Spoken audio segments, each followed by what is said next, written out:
ఇక డీటెయిల్స్ చూస్తే రాష్ట్రంలో తినడానికి తిండి లేదని ఎవరూ బాధపడొద్దని, ఎవరూ పస్తులుండొద్దని సీఎం చంద్రబాబు భావోద్వేగానికి లోనయ్యారు. ఇవాళ విజయవాడలోని పటమట హైస్కూల్ వద్ద తన సతీమణి భువనేశ్వర్తో కలిసి ఆయన అన్నా క్యాంటీన్ ప్రారంభించారు. ఈ సందర్భంగా చంద్రబాబు మాట్లాడుతూ రాష్ట్రంలో మొత్తం 269 అన్నా క్యాంటీన్లు పనిచేస్తున్నాయని తెలిపారు. త్వరలో మరో 5 క్యాంటీన్లను ప్రారంభించబోతున్నామని వెల్లడించారు. అన్నదానంలో భువనేశ్వరిని ఆదర్శంగా తీసుకోవాలని ఆయన సూచించారు. ప్రతి ఒక్కరూ తమ శక్తి మేరకు అన్నదానం చేసేందుకు ప్రయత్నం చేయాలని కోరారు. ఇది ఒక ప్రజా ఉద్యమంగా ముందుకు సాగాలని పిలుపునిచ్చారు. రాష్ట్రంలో నిరుపేదలు ఎవరూ తినడానికి తిండి లేదని బాధపడొద్దని, అందుకోసమే అన్నా క్యాంటీన్లకు శ్రీకారం చుట్టామని తెలిపారు. ఇది కేవలం అన్నదానం మాత్రమే కాదని, పరిశుభ్రమైన వాతావరణంలో పౌష్టికాహారం అందిస్తున్నామని సీఎం చంద్రబాబు పేర్కొన్నారు.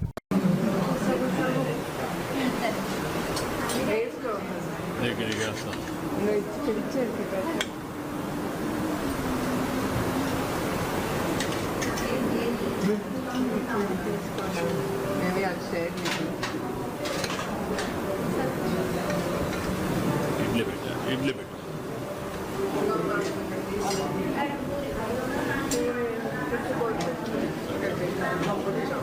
ఇది సాంబార్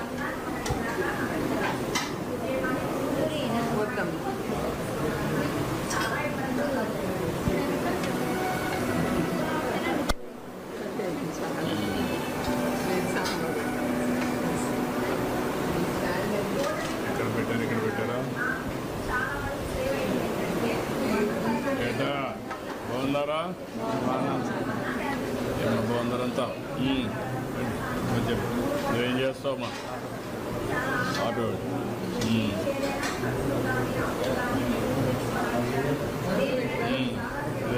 వేసాం కదా ఆటో డ్రైవర్ సేవలో. నువ్వేం చేస్తావమ్మా?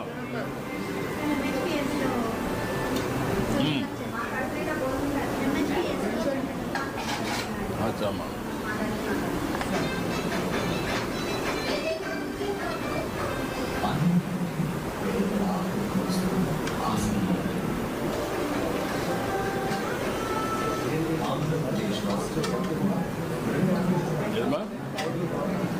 లేకుంటే రోడ్లు క్లీన్ చేసే కార్మికులు కావచ్చు, లేకుంటే ప్రజలు కావచ్చు, ఇలాంటి వాళ్ళు చాలామంది ఉంటారు.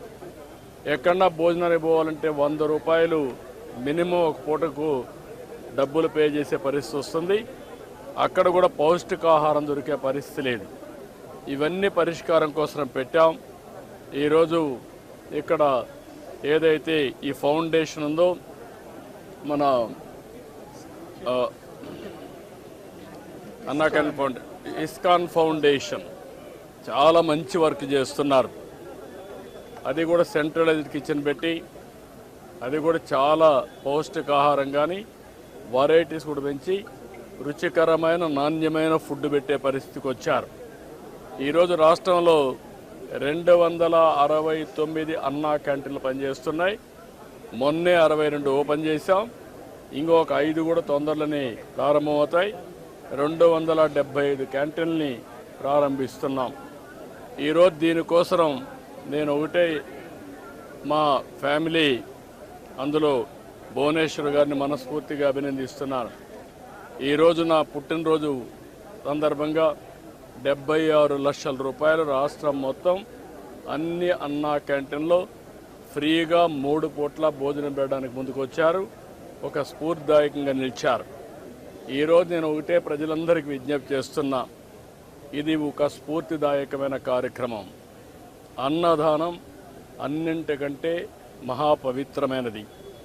అలాంటిది మనందరం కూడా గుర్తుపెట్టుకోవాల్సింది, మీరు ఒక పూట కానీ లేకపోతే ఒక క్యాంటీన్లో కానీ ఒక రోజు కానీ మీకు శక్తి ఉంటే మొత్తం కానీ మీకు తోచిన విధంగా అన్నదాన కార్యక్రమంలో మీరు భాగస్వాములు కావాలని పిలిపిస్తున్నా. ఇది ఒక స్ఫూర్తికి ఒక ప్లాట్ఫామ్. ఇది ఏదో నేను ఎవరిని బలవంతం చేయడం లేదు. వాళ్ళందరినీ కోరుతున్నాను, మనందరం కలిసి ఒక స్ఫూర్తి ప్రదాతలుగా తయారు కావాలి.